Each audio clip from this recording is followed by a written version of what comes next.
when you are ready to either engrave a lasered image, or if you want to get ready for an inlay, you're going to come to the laser engraving computer and look for CorelDRAW. That's a green hot air balloon with a pencil on it. But instead of going directly into the program, we're going to open up a file I've already prepared. So go over here to the right where it says uke files or ukulele files. And what we want is, which one are you building first? The pineapple, the traditional bell, or the triangle shaped ukulele? For the one I'm going to demonstrate on, let's just do the traditional bell shape. Open it up, and all you're going to see is a vague image of the outer edge of the ukulele and the sound hole. Okay? Now, if you're engraving on the front, the sound hole is very important. You can't put an image on top of it because it won't exist. There's nothing going to be there. If you're engraving on the back side, then you can simply click on that one image and press delete. Not backspace, but delete, and get rid of those, and then you're fine. But do not save your work, because otherwise that hole will be saved without it there. I need the sound hole there. So I'm just going to go undo twice and put those back. Now the reason it's red is when I hit print and it's going to be laser engraving, it'll only engrave things that are black. It shouldn't engrave anything that's any color other than black. So what we want to do now is import the image that you want. And I'm going to go with vector images that you're going to inlay something on it. If you're going to laser just an image, this will still apply, but there's a few less steps. It's simpler than what we're doing. So first, figure out what you want. And you're going to go back into the uke files into vector graphics. Now here's all my vectors, and they're all set to go. But I want to try to avoid as much confusion as possible. Some of these are easier to maneuver around than others. So let's say you want an animal shape. These animals are labeled what they are. Okay? You can just go down and see them. So if I go to animals and it's got this little picture icon next to it, it'll show me a picture of all of them. They're not labeled, there's no numbers on them, but if I like this wolf, for example, I'll just remember wolf, great. I can go out, go all the way down to the bottom and find the wolf, and that should be it right there. Okay, so animals are pretty easy, but let's go to a different one. If I wanted flowers, okay, and I always want SVG, that's standard vector graphic. I can't see anything. Okay, it's just flowers, and I have over 150 different kinds. So where are the images that I can look at? Look for one that's either a JPEG or a PNG. Okay, those will come up as images. Now, I'm not going to import one of these. I want the vector. These are a little bit rougher images than a vector graphic, but at least you can look and say, great, I want number 79. That's what I want. Now I can go back to the SVG files and find flower number 79, which is going to be further down. Okay? Some of the others, let's say like landscapes, it's only got one file. And if I bring this file in, let's say here, once I know what I want, let's say, so this will be the same for whatever vector you choose.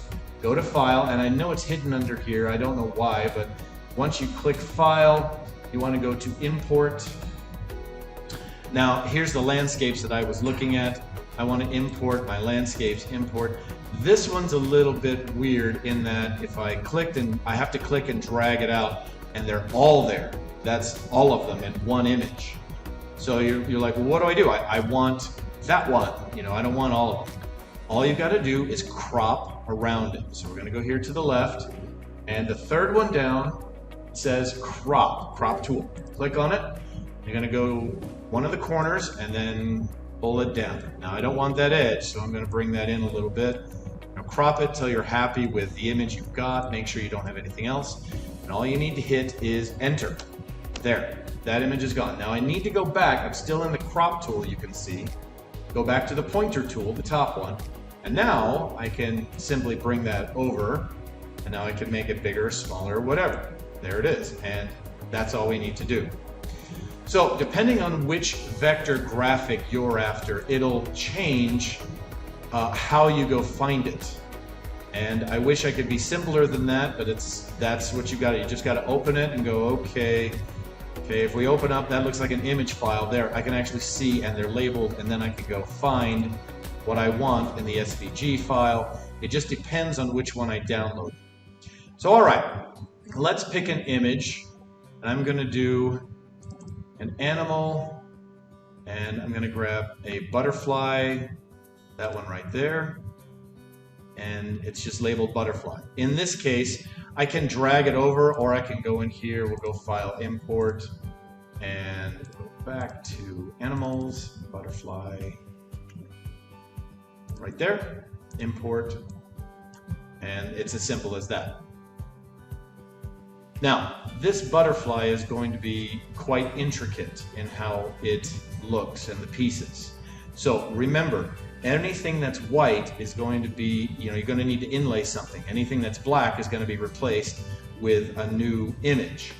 So the more intricate that it is, the more likely you're going to need a pair of tweezers and just pulling out little bits of wood over every single one. So I'm looking at that going, that's a little bit more intricate than I wanted. So let's find something simpler than that.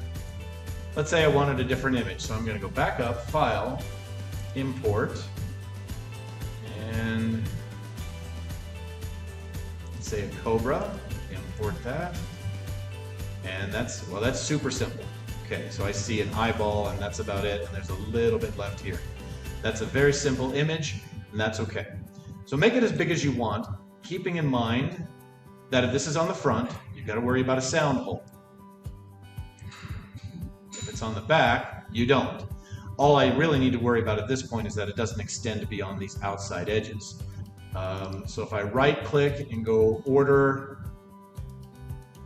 to Back of Layer, then I can see that. So I've just simply put this image behind these red lines completely.